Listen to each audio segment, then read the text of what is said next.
Okay, Alexander, this is a story that we really need to report on, and it's a huge story, and it has to do with, I believe, 7 years of negotiations between Switzerland and the European Union has come to an end. This is a terrible blow for the EU. I think it shows that after Brexit, here you have another major country, a major power in Europe and the world, saying we don't feel very confident and trustworthy of the European Union. I think we're going to go our own way. That was the message that Switzerland gave to the European Union. And I believe, Alexander, there was a lot of the same sticking points that were faced by the UK that Switzerland also faced with the EU, and they ran into a lot of EU stubbornness and a lot of EU arrogance. One Swiss MP actually told the EU, there's a quote, "We're not your milk cow." Wow, that is some quote. In other words, stop trying to take advantage of us and stop trying to exploit us, which is something the EU does to every country it touches. It exploits them, it sucks them dry of any life that they have, and everything goes to the center. And you've talked about that many times. Absolutely. That the EU is all about weakening the periphery, concentrating everything in the center, and it just destroys everything it touches. And Switzerland said, no, thank you. We prefer to be alone. Absolutely, and you're absolutely right. That is exactly what happened. It's a classic case of the European Union, or rather the Commission, the bureaucracy in Brussels, the European leaders, Merkel, Macron, all of them, because, be clear about it, they're all part of this thing. They have learnt absolutely nothing from the Brexit experience, and they're repeating all exactly the same mistakes, only they're not just repeating them, they're doubling down on them. It's as if their failure in Britain made them even more determined to beat Switzerland into line. Now, Switzerland has had a good relationship with the EU for many years, going all the way back to the days of the European Economic Community.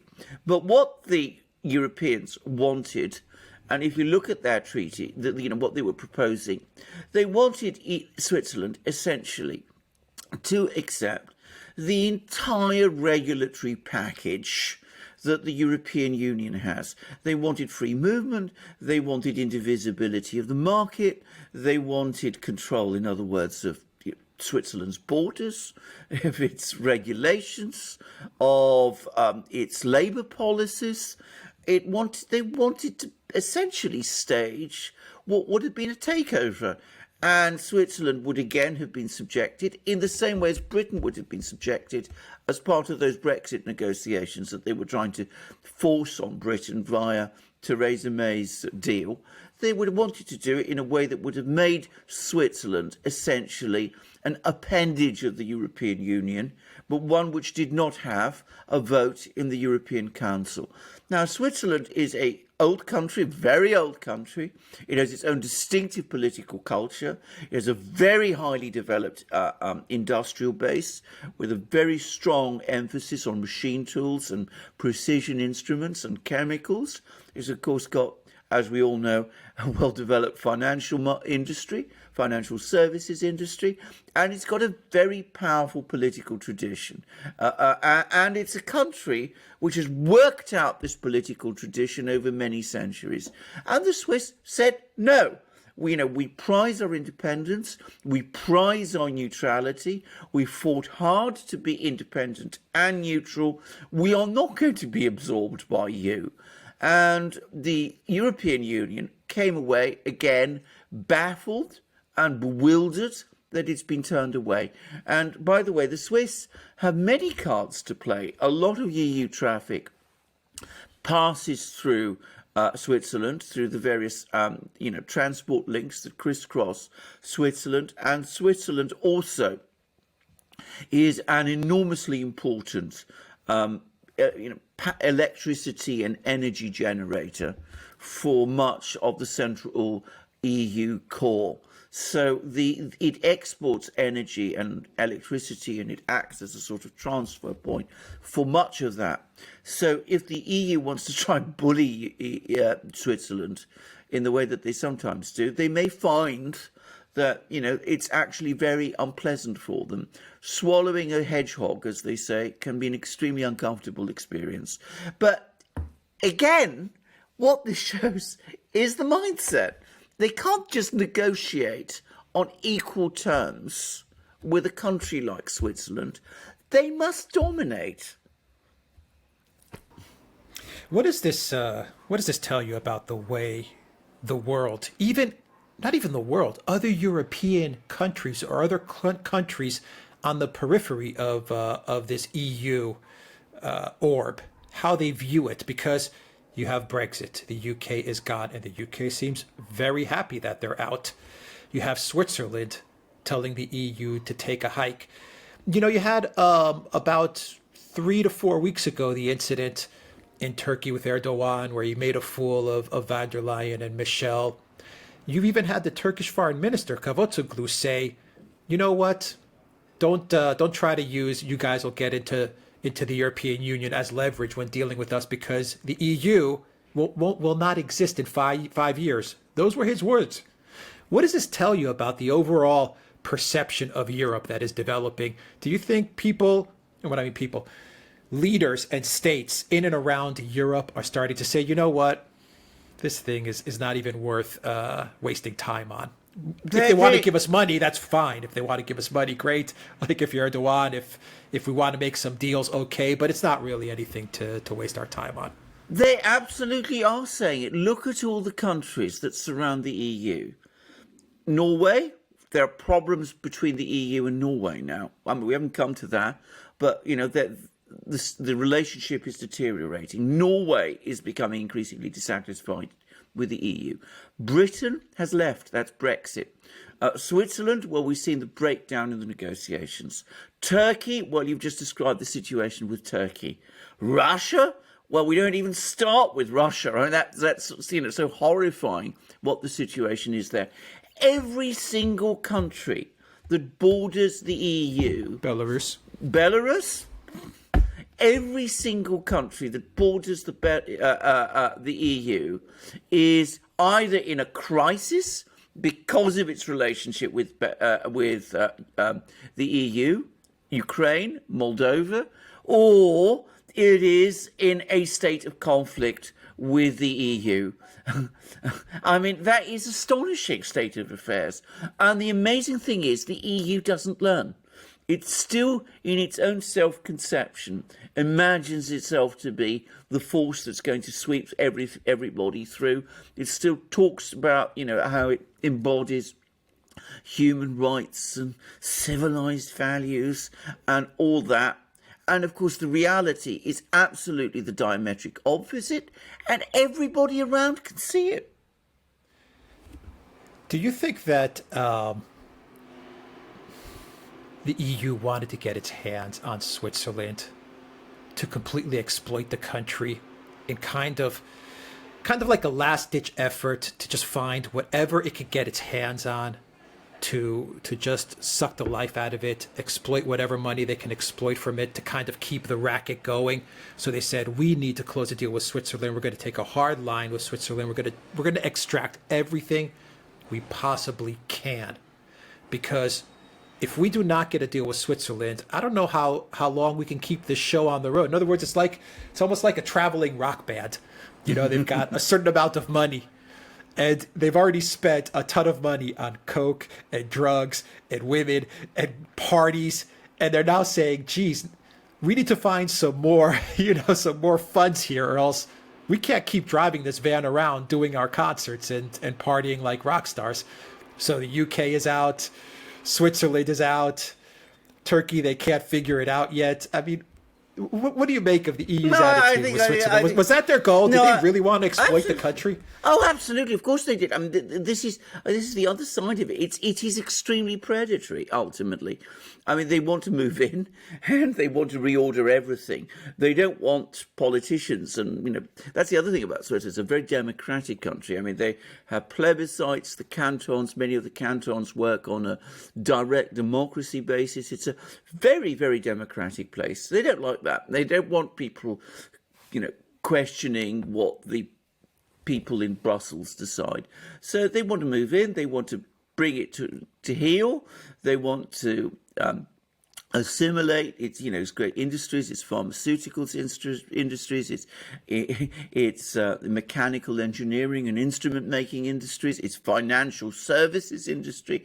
That, of course, is extremely important. They want to absorb it all and to run it centrally from Brussels and impose EU standards on it and tax it. Get the Switzerland to make its very big contributions, which would be because it's a rich country, to the EU budget. They want to do all of those things. Of course they do. And you're absolutely right. What would happen if they managed to do that is that Switzerland would become increasingly run down. Its industries would start to decay, as industries right across Europe have started to decay. It would lose its competitive edge. It would gradually and inexorably become another middling European country, Belgium in the Alps. And that's what they would achieve if they were to get their hands on Switzerland. So, so it's just, Swiss don't want to be Belgium in the Alps. They want to be themselves. So my final question is actually an interesting one, I think. There was a time when, you would read about countries trying to get into the euro and which country is going to adopt the euro next.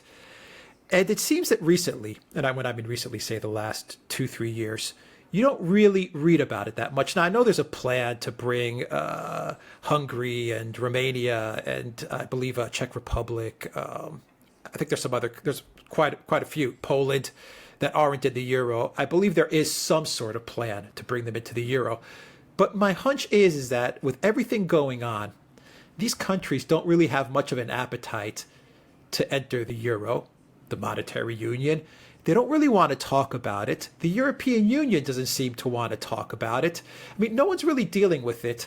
And I think that also signals the fact that a lot of countries, a lot of the members inside the European Union are also looking at things saying, we could probably learn a lot from the UK by not adopting the euro currency, because looking at the UK, looking at Switzerland now, maybe it's good to kind of have maybe one foot in the door, but also keep another foot outside of the door, i.e. keep using our own currency, just in case we want to make a quick exit out of this burning building. Isn't it strange that no one's really talking about the growing euro? And when I mean the euro, I mean the monetary union. It's kind of, I don't know, it's kind of taking a backseat. I think that also signals something. No, it does signal something, and you're absolutely right. The topic has faded. I mean, the whole point about European Monetary Union was that it was supposed eventually to bring all the states within the European Union into the Eurozone. I mean, the two were supposed to become coterminous, and increasingly the momentum to do that has stopped. Fewer and fewer countries are showing any desire or interest to do it, and more of them, as you absolutely rightly say, are showing great reluctance to go there. And in some countries, Poland and Hungary being just two examples, it's gone beyond that. And in fact, you actually see a rise in anti-EU sentiments in both. I mean, they don't want to be part of the EU at all. I mean, a lot of the people there, they're becoming, and they have to be for the moment because they see it as they're in their economic interests to be, but their heart is not in it any longer. And that is an actual radical, fundamental shift. It's a big change. And it's true, by the way, also in the Balkans, and it's true in many places. So the whole thing is starting to lose momentum. The momentum is gradually beginning to run down as people see it increasingly for what it is. And God help us, this episode with Switzerland is another example of showing what it is. I mean, they had a perfectly good relationship with Switzerland. They could have built on that. They could have worked with the Swiss to develop it. There need to be no problems with it. But of course, they weren't going to do that. They wanted to expand the empire of Brussels to include the Swiss cantons. And they found that the Swiss don't want it. And trying to do that has exposed both the limits of their power and the ultimate, well, I'm going to say, ugliness of the whole thing. Here's my final question, and this kind of goes off what you said, and I think about this a lot. We bash the EU a lot. Everyone knows we bash the EU. I'm not a fan, but there are some smart there are some smart people there. There's no doubt about it that there are some smart people in Europe, and there are a lot of people in the EU, and I'm sure in the halls of Brussels, that understand geopolitics and understand diplomacy. And listening to what you said, I think to myself, who in Europe is pushing this type of authoritarian, we're going to take everything type of negotiation? I mean, who are the people? Who's telling them? Or is someone telling van der Leyen and Michel and Barnier? Are they saying, you know, we want you guys to take Switzerland and just bleed them dry? We want you guys to go at them hard and to just take whatever you can from them and no backing down? There must be, I know there are, more moderate voices in Europe or in Brussels that are saying, look, Ursula, look, Barnier, look, Michel, like you said, Alexander, we have a good relation with Switzerland. Let's build on that. Let's, you know, keep on going down this path of having good relations, and one union helping the country and the country of Switzerland helping the union, so on and so forth. My question is who's giving such terrible guidance to the EU as they're negotiating? And the same holds true with Brexit, because there definitely are some smart people in Europe who must be saying, guys, what are you doing? Yeah, I think there's two things to say. Firstly, there is a functional aspect to all of this, which is, of course, the EU is a bureaucracy. Bureaucracies like to expand, and they like to expand their influence. And the EU bureaucracy has a particular bias to do that, because so many of the people who work there are lawyers. Lawyers are very steeped in the system of European law, the so-called acquis that has been developed, and in the European Court of Justice. And of course, the whole nature of a legal system is that it wants to expand itself. So there is a functional side to this, and you find some of these lawyers individually may be extremely clever and intelligent people, but as lawyers dedicated to a particular type of system, they will go along with it. But of course, there is the overriding ideology, and which connects them, if you like, to the greater world beyond. The ideology, which is a globalist ideology, is to see the world as, you know, something that should be integrated, that there should be no borders, there should be freedom of movement, freedom of capital, freedom of, businesses, big business and all that sort of thing. And of course, a lot of these people are connected to that world, of that ideology. And of course, personally, and it's always important to remember this, will do very well from it. Now, at the core of this globalist system, there are two types of people. Firstly, there are the beneficiaries of it, the people who run these big companies, who to some extent own these big companies, the sort of billionaire oligarch class who are mistrustful of countries, mistrustful of states, mistrustful of borders. They want to see them all knocked down, because that way they can accumulate and centralise wealth to themselves. And then, of course, there are the functionaries who assist these people, who are obviously partly invested in all of this financially, because they get paid an awful lot for doing it, but who are also part of the system of ideas that goes along with it. And some of those people have developed ideological ideas that work with that too. And they are people. You know, let's be very clear about this. We're not talking about an abstraction. There are actual people who think of these things. For legal reasons, it's always difficult in these programs to actually identify them, because obviously we don't want to expose ourselves to the sort of counteraction that they can certainly take. But there are actual people, and they have places where they meet with each other. They meet in places like Davos. They have institutions that bring them together, various clubs.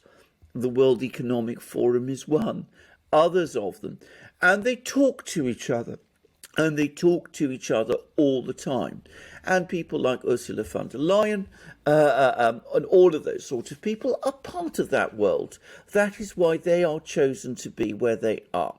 And so it is something that holds together and works in a certain way. Now, some of these people are highly intelligent and very strong-minded, and they may be pursuing this because it's in their interests to, but they may also at some level believe in the ideology that goes along with this. You know, they may believe at some level in this utopian vision in which borders disappear. You know, everybody lives in this world in which markets, and not just even markets because they're no longer real markets, but capital moves and workers move and technology replaces everything and people don't own things. That sort of, there are people who generally believe that.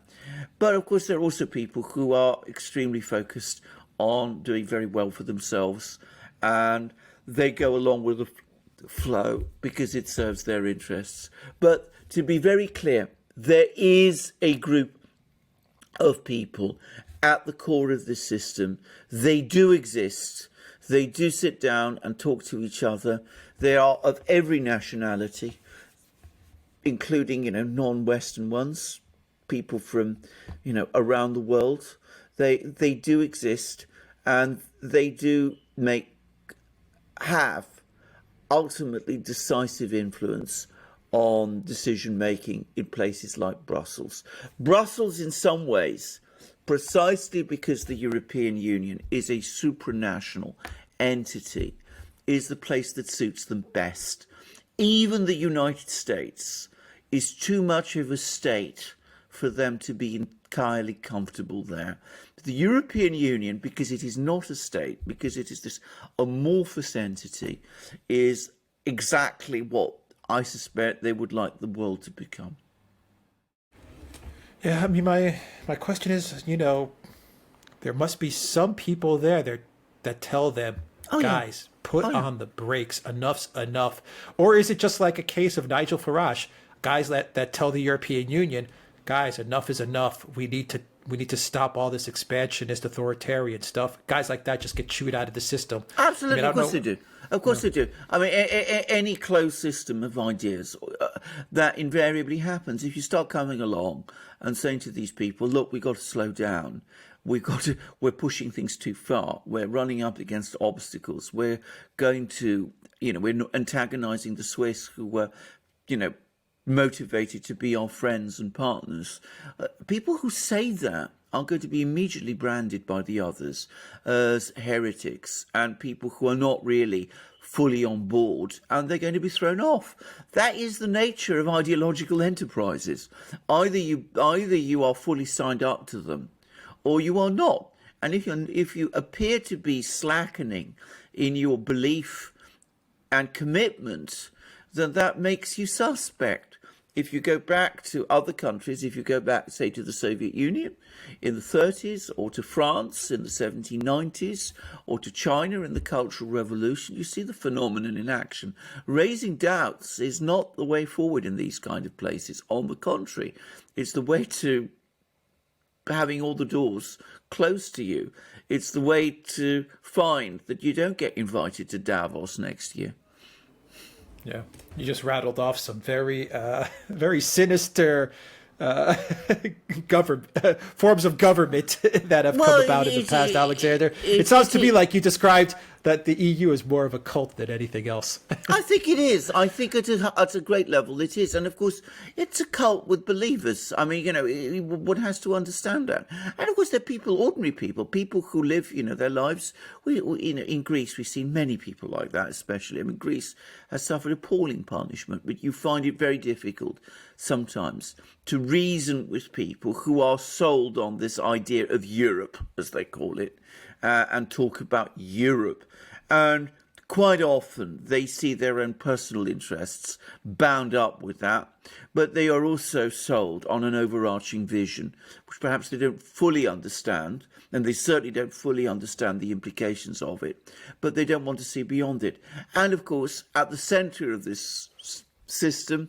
There are the people who control the ideology, who also believe in it too, and who are driving the whole enterprise. Yeah. All right. Wow. What an interesting development with Switzerland and Europe. All right, guys, we will leave it there. Look for us on Odyssey. Look for us on BitChute. Look for us on the free speech video platform SuperU. You'll find a link down below to all those platforms, and look for us on our locals community page. Go to the Duran shop, 10% off when you use the code REALNEWS. Pick up a t-shirt, pick up a mug. I've actually got the UK mug with me. We're talking about Brexit. All right, guys, take care.